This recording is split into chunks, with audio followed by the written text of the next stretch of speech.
हरिओम, नमस्कार। स्वागत है आपका मेरे चैनल में। जैसे कि आज का विषय है, आपने देखा है, इस विषय से हम बहुत हद तक रूबरू हैं।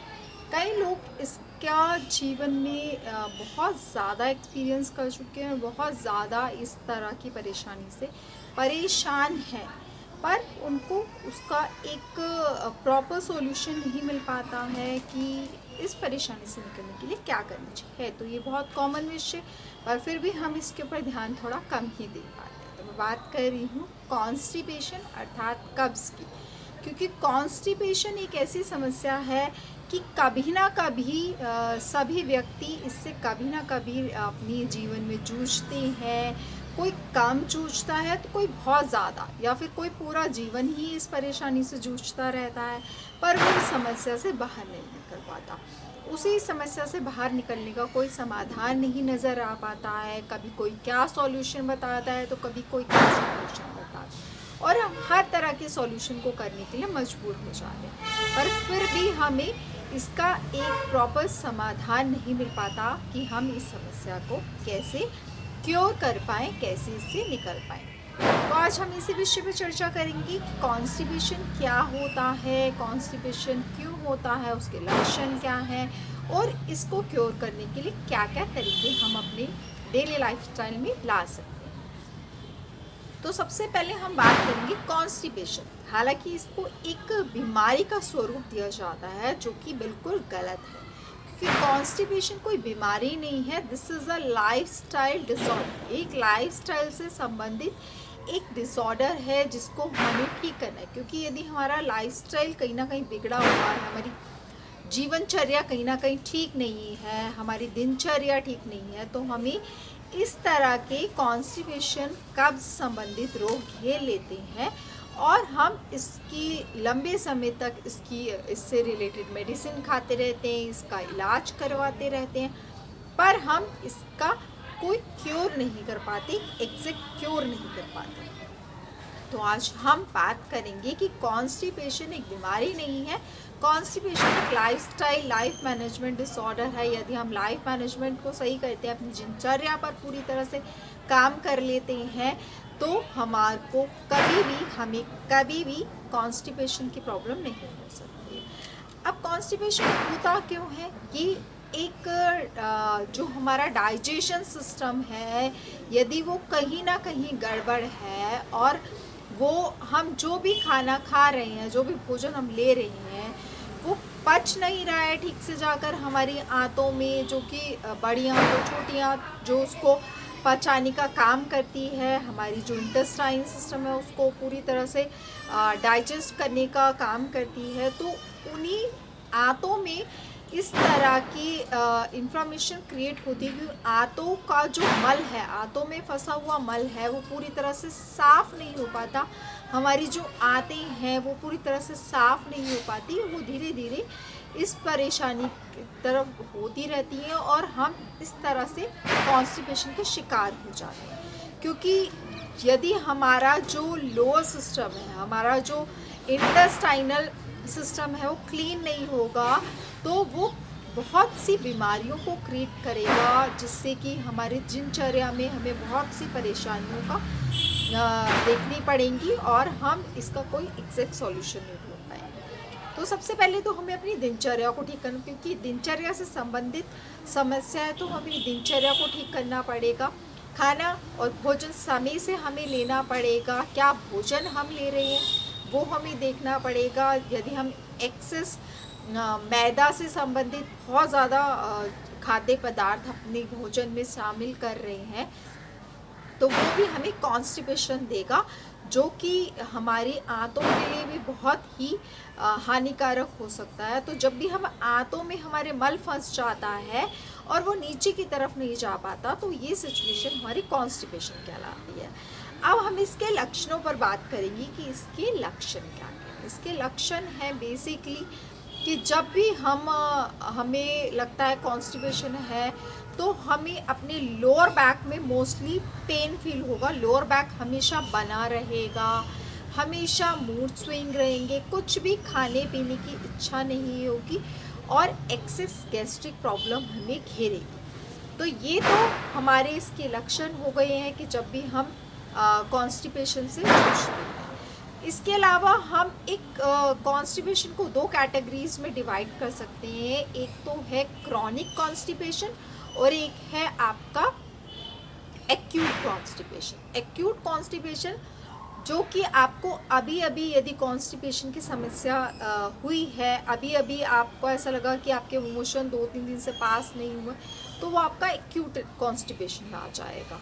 और इसके विपरीत आपका जो क्रॉनिक कॉन्स्टिपेशन है वो आपका यदि बहुत लंबे समय से चला आ रहा है कि आप 3-3, 4-4 दिन तक फ्रेश नहीं होते हैं, आपको स्टूल पास नहीं होता है या एक हफ्ता भी हो जाता है, तो वो आपका क्रॉनिक कॉन्स्टिपेशन होगा। और ये समस्या बहुत लंबे समय से चली आ रही है, 5 महीने, 6 महीने, सालों से, तो ये हमारी क्रॉनिक कॉन्स्टिपेशन हो गई है। तो ये तो हमारी डिवाइड हो गई है कैटेगरी। तो अब हमें इसके हिसाब से अपनी दिनचर्या को निर्धारित करना होगा, क्योंकि ये एक्यूट और क्रॉनिक कॉन्स्टिपेशन ही हमें इस तरह की प्रॉब्लम में लेकर जाती हैं और हम समझ नहीं पाते हैं। तो यदि हम एक्यूट कॉन्स्टिपेशन से जूझ रहे हैं तो हमें हमेशा उसको तुरंत ठीक करने का प्रयास करना चाहिए। यदि आपको लग रहा है 3-4 दिन से आप फ्रेश नहीं हुए हैं, तो आप शहद और ल्यूकवार्म वाटर का सेवन कीजिए। सुबह जब भी आप उठते हैं, फ्रेश होने से पहले जब भी आप अपने नित्य कार्यों को पूरा करने जाते हैं, तो आप शहद और गर्म पानी का सेवन कीजिए, जो कि बहुत अच्छा है। इसके अलावा एक्यूट कॉन्स्टिपेशन के अलावा आप क्रॉनिक कॉन्स्टिपेशन की यदि हम बात करें, तो क्रॉनिक कॉन्स्टिपेशन में आपको बहुत लंबे समय से कब्ज़ की समस्या बनी हुई है और आप एक ऐसी दिनचर्या को जी रहे हैं जो कि समस्या को बढ़ा देती है। तो सबसे पहले हमें अपनी दिनचर्या पे काम करना होगा, जिससे कि समस्या ख़त्म हो पाए। तो क्रॉनिक कॉन्स्टिपेशन में आपको लंबे समय से समस्या बन रही है और हम लगातार इस समस्या से जूझ रहे हैं, क्योंकि क्रॉनिक कॉन्स्टिपेशन आपको 3 महीने भी हो सकता है, 4 महीने भी, या बहुत सालों से हमें चल रहा है। तो इस तरह से हम इन सब को इस परेशानी को डिवाइड कर सकते हैं, एक्यूट और क्रॉनिक कॉन्स्टिपेशन। अब इसकी बात करते हैं कि हमें ये प्रॉब्लम क्यों होती है। ये परेशानी हमें इसलिए होती है क्योंकि यदि हम अपना भोजन समय पर नहीं करते, हमारी दिनचर्या कहीं ना कहीं गड़बड़ है, हम सुबह जल्दी नहीं उठते हैं, सुबह जल्दी फ्रेश होने नहीं चाहते और लगातार हम इसी पैटर्न को फॉलो करते हैं अपने डेली लाइफस्टाइल में, तो हम कॉन्स्टिपेशन से डेफिनेटली जूझ सकते हैं। और बजाय कि इसके कि यदि हम जल्दी उठते हैं तो हमें इस तरह की परेशानी कभी नहीं। तो इस तरह से ये परेशानी का जो सबसे बड़ा कारण है वो है हमारी दिनचर्या, हमारी जीवनचर्या, क्योंकि हमारी जीवनचर्या ही निर्धारित करती है कि हमें कौन कौन से रोग से हम जूझ सकते हैं। तो स्पेशली जो कॉन्स्टिपेशन है वो इसी बात को निर्धारित करता है कि आपकी जीवनचर्या, आपकी दिनचर्या आपकी कहीं ना कहीं गड़बड़ है, तो आप इस परेशानी से जूझ रहे हैं। उसके अलावा अब हम बात कर लेते हैं कि इसकी क्योर की क्या क्या तरीके हो सकते हैं, इसको हम कैसे क्योर कर सकते हैं, योग के माध्यम से या बहुत सी नेचुरोपैथी ट्रीटमेंट्स के माध्यम से। क्योंकि एलोपैथिक में तो हम इसका ट्रीटमेंट लेते हैं दवाइयों के थ्रू, पर उसकी लॉन्ग लास्टिंग दवाइयाँ हमें कहीं ना कहीं हार्म करती हैं। तो हम नेचुरल तरीके से इसको किस तरह से ठीक कर सकते हैं। हालांकि योग में हमें षटकर्म के माध्यम से इन सब तरह की क्रियाओं से इन सब तरह की प्रॉब्लम से निकलने का माध्यम बताया गया है। जैसे कि योग में षटकर्म की क्रियाएं हैं, जिसमें धौती, बस्ती, नेति, नौली, कपालभाति और त्राटक, ये 6 तरह की षटकर्म क्रियाएं हैं, जिसमें धौती और बस्ती जो कि हमारी पेट की, हमारी आंतों की सफाई के लिए की जाती है, जिससे कि हमारा पेट साफ रहे और हमें किसी भी तरह की कॉन्स्टिपेशन रिलेटेड प्रॉब्लम ना हो, जिसको हम बस्ती भी कहते हैं या नेचुरोपैथी में हम ले सकते हैं। तो एनीमा यदि हम लेते हैं, तो अगर हमें एक्सेस हमें बहुत ज़्यादा प्रॉब्लम हो रही है, क्रॉनिक प्रॉब्लम है कॉन्स्टिपेशन की, तो हम बस्ती ले सकते हैं, एनीमा का प्रयोग कर सकते हैं, लेकिन ज़्यादा नहीं, किसी योग्य मार्गदर्शन के उसमें ही आप लें। आपकी सिचुएशन के अकॉर्डिंग आपको एनीमा लेना होगा, उसके हिसाब से आपको बहुत ज़्यादा राहत देगा। उसके अलावा योग में इसके बहुत से आसन हैं। योग में यदि हम योगाभ्यास डेली करते हैं, क्योंकि योग बेसिकली दिनचर्या पे काम करता है, अपनी दिनचर्या यदि हम अच्छी कर लेते हैं तो कॉन्स्टिपेशन धीरे धीरे ठीक होता जाता है। और साथ ही साथ कुछ आसन्स हैं जो कि कॉन्स्टिपेशन को ठीक करते हैं, जिसमें कि हम पवन मुक्त आसन की यदि आप बात करते हैं तो पवन मुक्त आसन भी एक ऐसा आसन है जिससे कि हमारी कॉन्स्टिपेशन जल्दी ठीक होता है। कब्ज समस्या हमारी जल्दी ठीक होती है, क्योंकि हमारी आंतों पर जब दबाव पड़ता है तो जो मल फंसा हुआ है वो धीरे धीरे नीचे की तरफ अग्रसर होता है, नीचे की तरफ जाता है, तो हमारी प्रॉब्लम रिलीज आउट होती है, हम कॉन्स्टिपेशन से राहत पा सकते हैं। तो हमें डेली पवन मुक्तासन का अभ्यास करना चाहिए, डेली वक्रासन का अभ्यास करना चाहिए। जितने भी हमारे आसन्स हैं, जितने भी हमारे ट्विस्टिंग पॉस्चर्स हैं, उनका अभ्यास हमें करना चाहिए, क्योंकि वो हमारी आंतों पर, हमारी इंटेस्टाइन पर काम करता है, जिससे कि इंटेस्टाइन में फंसा हुआ जो गंदगी है, मल है, वो धीरे धीरे आसानी से निकल जाता है और हम अपनी आप को कॉन्स्टिपेशन से फ्री कर सकते हैं।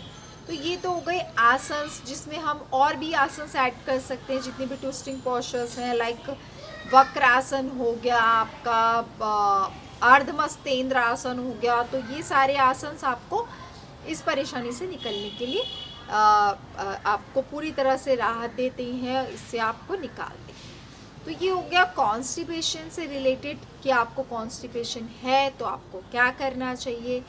और जैसे कि नेचुरोपैथी ट्रीटमेंट में आपको हींग के पानी से अच्छी तरह से डिप करके अपना हॉट फर्मेंटेशन करना चाहिए, जिससे कि हमारा जो डाइजेशन सिस्टम है, हमारी आंतों में फंसा हुआ मल है, वो आसानी से निकल सके और हम इस प्रॉब्लम से राहत पा सकें। तो ये तो हो गया कॉन्स्टिपेशन। और कॉन्स्टिपेशन में हमारी दिनचर्या बहुत काम करती है, हमें अपनी डाइट पर बहुत ज़्यादा काम करना चाहिए। डाइट पर हमें इतना अच्छा काम करना चाहिए कि जो भी हम डाइट ले रहे हैं वो हमारे दिन भर के लिए सफिशिएंट हो। हमें बहुत ज़्यादा मैदा नहीं खाना चाहिए, एक्सेस सॉल्ट और शुगर का यूज़ नहीं करना चाहिए, और सात्विक आहार लेना चाहिए, बैलेंस डाइट लेनी चाहिए, फलाहार ज़्यादा लेना चाहिए। जितने भी फाइबर फ्रूट्स हैं, जितने भी फाइबर्स हैं वो हमें लेनी चाहिए, क्योंकि हमारी फाइबर्स की मात्रा हमारी जो वाटर इनटेक है उसको बढ़ाता है, जिससे कि आंतों में फंसा मल साफ़ होता है, हमारी आंतें साफ़ होती हैं और हम रिलीज आउट कर पाते हैं इस प्रॉब्लम से, आपको राहत देगा। आशा करती हूँ आपको कॉन्स्टिपेशन से रिलेटेड मेरी वीडियो अच्छी लगी होगी। अच्छी लगी तो इसे प्लीज़ लाइक करिए और चैनल को सब्सक्राइब कीजिए अच्छी अच्छी वीडियो के लिए। हरिओम, नमस्कार।